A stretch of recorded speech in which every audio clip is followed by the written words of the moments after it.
On va terminer avec Essilor-Luxottica. Le titre du géant lunetier franco-italien a bondi de presque 13% vendredi suite à la publication de son meilleur trimestre depuis sa création. Depuis 2025, il s'est propulsé de 30% en bourse.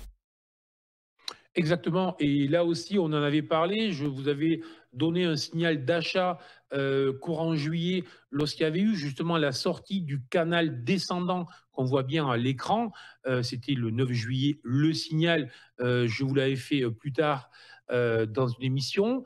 Donc c'était sur les niveaux des 250. On est ce matin au niveau des 311. Donc on voit bien que des signaux propres, efficaces, ça paye. Ça continue, nouveau sommet avec du volume.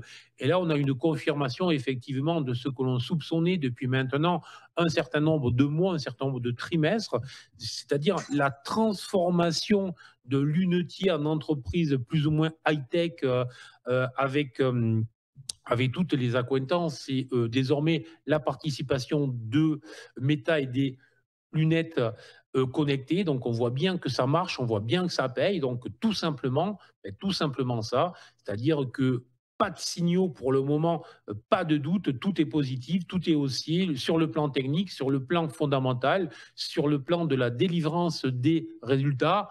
Après ce type de hausse, deux réactions classiques, et soit ça continue à pousser si vraiment les marchés sont euphoriques. Donc on peut fixer des objectifs sur les 330, 335 assez rapidement. Après, il y a aussi parfois des phases de digestion, de latéralisation et de reprise, mais des objectifs sur les zones 330, 335 semblent des objectifs raisonnables pour le moment. Merci beaucoup Bernard Pazesclo pour votre éclairage. Belle journée à vous. Merci, au revoir. À suivre le Flash Forex avec Benoît Fernandez-Rioux. À tout de suite.